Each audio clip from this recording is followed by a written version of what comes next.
Audio Jungle.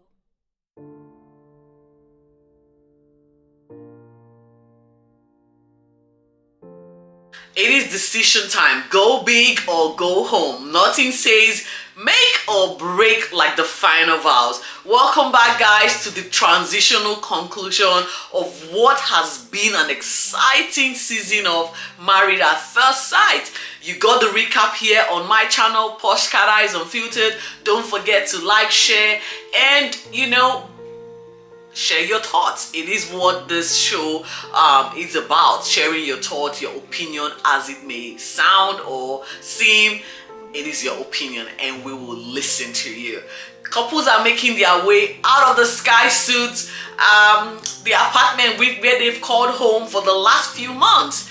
It is not easy, having to uproot all and moving into an experiment where you have no clue. Literally, you are signing away control of your lives to experiment to experts who will decide your fate, and that is what this couple have endured in the last 2 months. I hope that whatever they set themselves up following their decision tonight, it will be for the better and it will help them move forward in whatever they have decided to do. Some were here for fame and they might pursue fame, and I hope it works out for them. Let's just get on to what happened tonight. So it is final vows with Olivia and Jackson, as well as Tamara and Brent. That's part 1 of final vows, guys. As they leave to go, make the decisions that will essentially alter the course of their destiny, of their lives as they know it. It is daunting. We get to see them flash back on what has happened, or what the journey has been like for them, or how they have handled themselves right up until tonight, where they have to then make the final decision to either commit with each other or go their separate ways. Before we get to the vows, we are touching base with Selena and Cody, who have got some good news, guys. They are about to head to Adelaide to meet Selena's family, all thanks to the COVID-19 restrictions enabling them to venture out into state. This for Selena is a huge deal, as her parents' approval will solidify her decision to commit herself to Cody. We will catch up with these two later on. As Olivia and Jackson prepare to leave their home away from home, we flash back to the glimpse of what their life has been in the experiment. If you have missed all that has happened between these two, please catch up on my recap at the end of this video. I'm going to put a link to all that I have unpacked, and that's the episode right from the first episode up until now. And as they reflect, the behavioral trait shown by Olivia has got Jackson again still questioning a lot of things.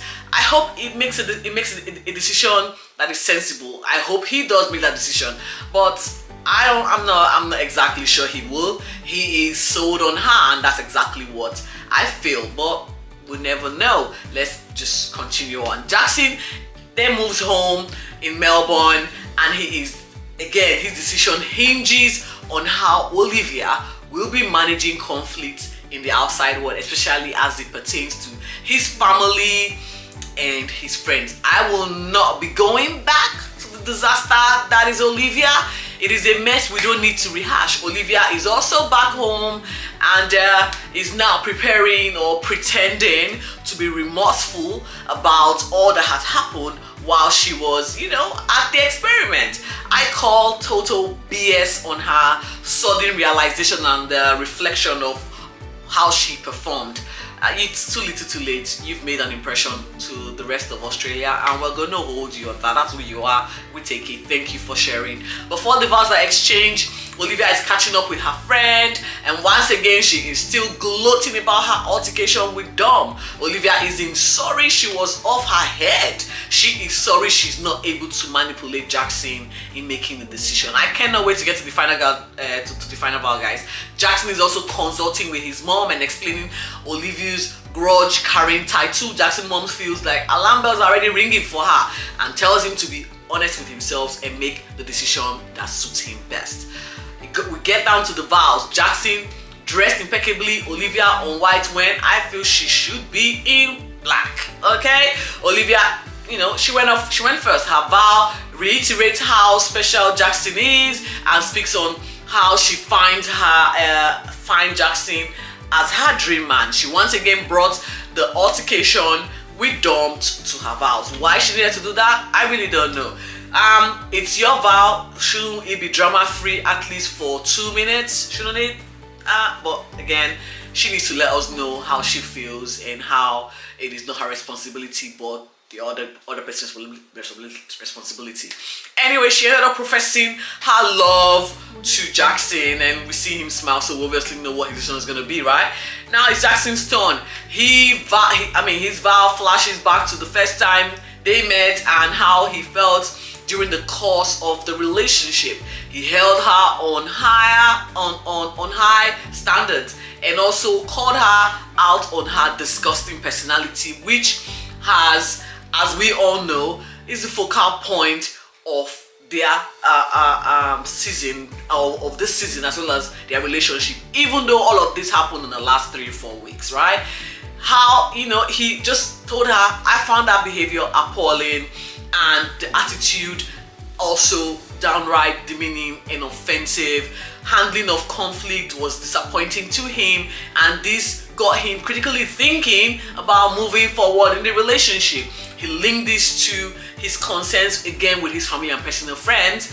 This did not deter his commitment to her though. He stopped short of saying he's in love with her, that he is also trying to figure out the love aspect of the relationship, but he is going to progress with her outside of the experiment, and they're going to go out as a couple. Good luck with their happily ever after. I wish them very well. Selena and Cody, they've arrived at Adelaide, and he is already knocking things off the floor at Selena's house. They are visiting Selena's mom. Dad isn't present. I don't think the man is keen on meeting Cody at all. But mom, Teresa, was very quick to spin up a very good lie saying he was at a wedding. Yes, enjoy your wedding.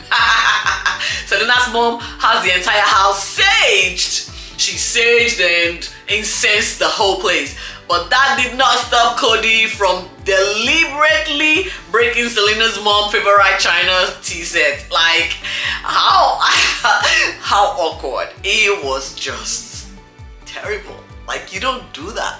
Meeting the parents already off to a rough start. Teresa wasn't pleased. According to her, he is clumsy, and that action, you know, just tells her all she needs to know about his personality and the fact that he doesn't think before making any decision. Well, mom was spot on. Yes, she was. Mom is already planning Cody's and Selena's living situation. Basically, she was relieved to hear that Cody isn't living at home, but not as pleased to hear that Cody has got a housemate. And she was like, I hope when Selena eventually moves to live with you, your housemate will be out the door. Literally, she said that. She was not mincing words. She's like, I'm not playing. You know what? I know you might not be rich, but you better take care of my daughter. Flatmate didn't fare well at all. Poor him. I hope he doesn't get offended when he eventually watches this particular episode. It looks like the visit to the parents went well, and it's decision time as Cody bids Selena goodbye for them to part ways and decide on what it is they're going to be doing for their future. Cody leaves Selena with a gift though. He adopted a seal otter for her, and you know, Selena was crying. She loved it. She was so emotional because, according to her, the sea otters are her spirit animal, and it showed that Cody had listened to her, because during the course of their living together in the sky suit, she had referenced the sea otter as her favorite or her spiritual animal. Well, I guess Cody is now ticking all the right boxes for Selena. Let's hope that come tomorrow, when they say their vows to each other, it's, you know, a positive one, or it is something that would, you know, be pleasing to the both of them.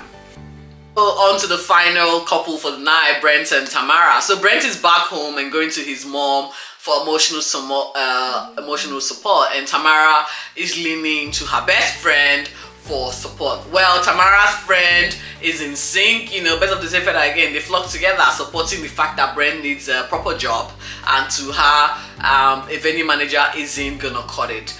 Well, I don't really think they both know what a real job is, I mean, real estate might be a very big deal, might be the cream de la cream for them when it comes to career heights or career goal. But I mean, I can't judge the girl. I really don't know her, but I understand the fact that she wants security, and financial security comes top because you don't want to have to labor in love, I guess. This is 21st century. We need to start picking our battles how best we can. Anyway, I just feel it's over for these two. Why and how they drag this on up until this point is beyond me. Is it gonna be was it for the 2 minutes of fame? Was it for the money that we're gonna be getting from the show? I cannot tell you guys, but you know what? It is what it is. They give us content, so we'll have to thank them for that. Yeah? Brent's mom was very realistic and letting her son know that this is not for him. He needs to, just call it quits for his mental health. And I agree. The guy has just taken, an unfair beating in the show. And it's just sad to see that he gave it his all. He tried. He literally tried, but he got knocked down at every step of the way. Well, let's get to the vow. Tamara decided to go first. She expresses how authentic she has been, and the reason that she stayed is because they both wanted to explore all possibilities. Yeah, right. I don't really buy that for a second. She has all of a sudden realized she's no longer materialistic. Now, girl, bye. Keep telling yourself that it might sink in for you, because you only have to prove this to yourself, not to me. She is not going ahead, and it is the end of the road for her as it comes to the relationship. Well, are we surprised? Not really. Brent, reliving the good times they both had during the experiment, sang of her praise, and he was really a gentleman because he didn't try to bring her down, given how much Tamara had just pulled this guy down. He called her out on her total lack of regard and respect for him, as well as the breakdown, of the relationship, realizing how she never took responsibilities for her own actions. And he finally realized that he has, been with a monster, quite literally. According to him, she is not God's gift to humanity and doesn't understand where she gets that confidence to think that she is. It was basically good riddance to bad rubbish, and he just dropped his vows and walked off. We see Tamara gloat as usual. Girl, bye. Say la vie. It is done. Good luck to you, Brent. That's it, folks. End of part 1 of the final vows. It is take 2 tomorrow. We'll get to see Ella and Mitch, Domenica and Jack, as well as Celine and Cody, tell us if they are staying together and moving on to the outside world, or, saying bye-bye to each other. Until then, see you, and please stay safe. Bye for now.